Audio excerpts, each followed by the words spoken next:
This is a steal for the Los Angeles Lakers as a brand new report has dropped once again, revealing some huge updates surrounding Rob Pelinka and his plans over the next few days. We're going to break down this new report, discuss what it means going forward. As not only is it a steal for the Lakers, it has massive implications going forward on the rest of Pelinka's plans. We're also going to dive into a few other updates, including some interesting tidbits. So stay tuned to the end of the episode, folks. Before we get into it all, if you're part of the percentage who aren't subscribed to the channel, you guys have been absolute beasts with the support lately. So make sure to hit that subscribe button. Thank you guys again for your continued support over here. It's been fantastic. Ladies and gentlemen, some new reports have dropped. Now, of course, we know the Lakers are involved in a lot of different conversations, whether it be centers, whether it be point of attack defenders, bench players, and a brand new surprising report has dropped from Evan Siddery saying the Bucks, the Lakers, the Spurs, the Suns, and the Trailblazers have expressed interest in Ryan Rollins. And we're going to dive into the full kind of thing here and discuss who Ryan Rollins is if you're unfamiliar, all these different things. But this is yet another player the Bucks or rather the Lakers are linked to formerly from the Bucks.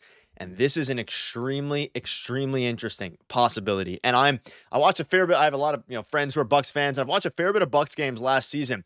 And folks, let me tell you, I actually absolutely love this potential move, at least. And I love the idea of this move because Ryan Rollins is a very intriguing player and someone that I genuinely think could absolutely thrive in Luka Doncic's, system and JJ Redick's offensive system. So let's dive into who he is. Now, Rollins averaged 6.2 points a game this season with Milwaukee. And of course, Milwaukee's doing a bit of an interesting thing, with him because at this juncture, they decided to we'll dive into that later, but they might not necessarily retain him, which everyone, especially if you're a Bucks fan, you thought they were going to retain him.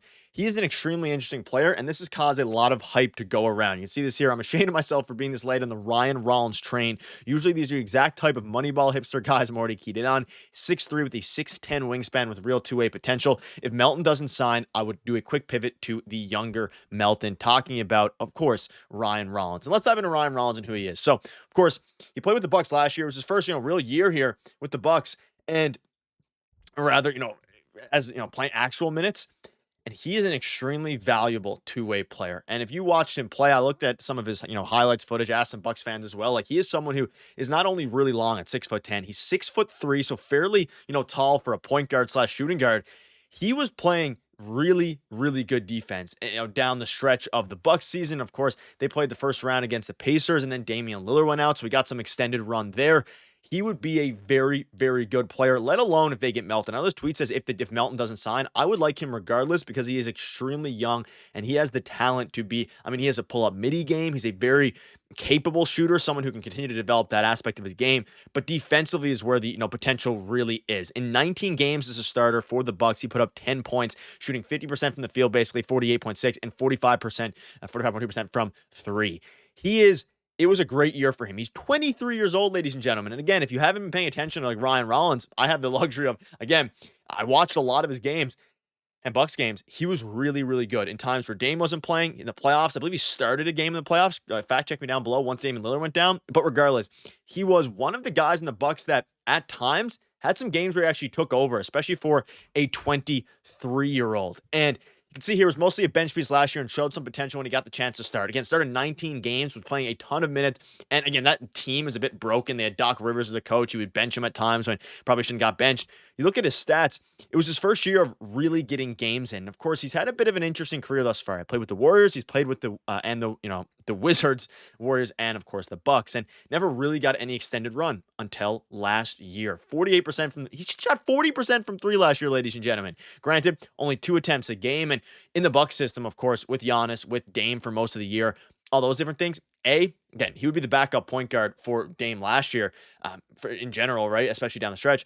And then, for the Lakers, do they need a backup point guard? I would like to take a flyer on him to see how he would be competing even with Gabe Vincent. And, whether he would outperform Gabe Vincent, I would assume JJ Redick probably would prefer Gabe Vincent's, I guess his experience, right, and his veteran leadership over a guy like Ryan Rollins. But if you throw Ryan Rollins out there, 23 years old, he can play defense. He can shoot the three ball. He's almost like a mini. I know this thing kind of calls him a mini, DeAnthony Melton. I don't know if I fully agree with that. Melton's obviously a much better player. You could even say he's like a mini Gabe Vincent in some ways, in the sense of the way that they, the Lakers fans want Ryan Rollins to play. You can see this here in the article. Best season of his career, 23-year-old free agent guard Ryan Rollins has drawn interest from the Bucks, the Suns, the Spurs, the Trailblazers, and the Lakers. All pretty, capable teams there besides, the Trailblazers and maybe the Suns. It makes sense. Like any team that needs a backup point guard, obviously are going to come calling for Ryan Rollins, especially when he would not be very expensive at all. And let me know down below what your thoughts are. I'm not sure, if you guys know about, I know a lot of people were on Twitter and things were saying that, who is Ryan Rollins in the sense of how good could he actually be? Is he a very, respectable player? He is a young player, right? He's a young player. He has his flaws, but you look at the team right now, like their backup point guards are Gabe Vincent and Jordan Goodwin. And Goodwin is more of a 2 anyway. At least last year we saw him. I mean, again, he brought the ball sometimes, more of like a rebounding Josh Hart type kind of. For Ryan Rollins, he could be, if he develops well, especially in the offseason, and if they sign him in the preseason, develop right behind Luka Doncic, who would be, a really good mentor for him. He's 6'3", has a lot of, not a lot of size, but for a point guard, not a point forward, he's pretty lengthy, a 6'10" wingspan. I absolutely love it. I really love it. And I'm super high on Ryan Rollins as a player. It would be an absolute heist if they're able to grab him, especially given the fact he's not going to cost like anything.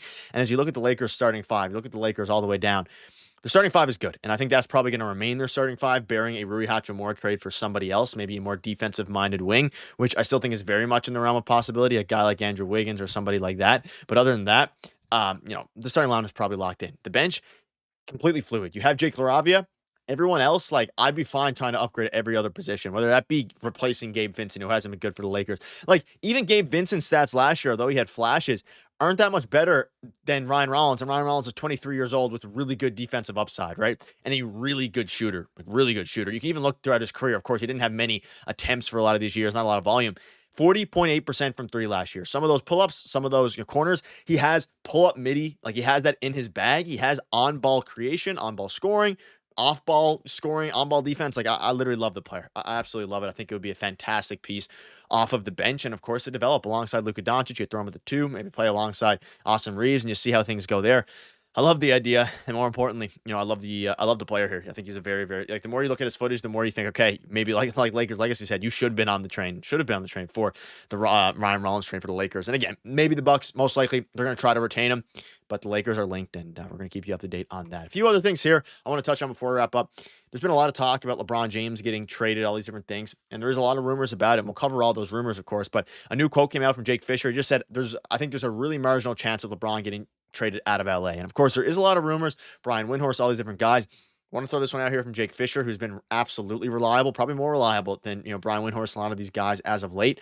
So just want to throw that out there. He says there's a marginal chance of, LeBron getting traded, which is interesting. So it's going to be interesting to see how this team, shapes out. You have a good starting five. Your centers, seems they believe in Maxi Kleber, according to Dan Wokey. So that's going to be something to keep an eye on, whether or not they pursue a backup center, or rather, I guess, a third string center at this point, depending on what you're getting from, Maxi Kleber, who didn't, very interesting player nonetheless. But that'll wrap it up. Let me know down below also what your thoughts are on Ryan Rollins' sneaky under the radar move. Let me know down below. Thank you guys for watching. Hit that subscribe button because more news is on the way. Cheers.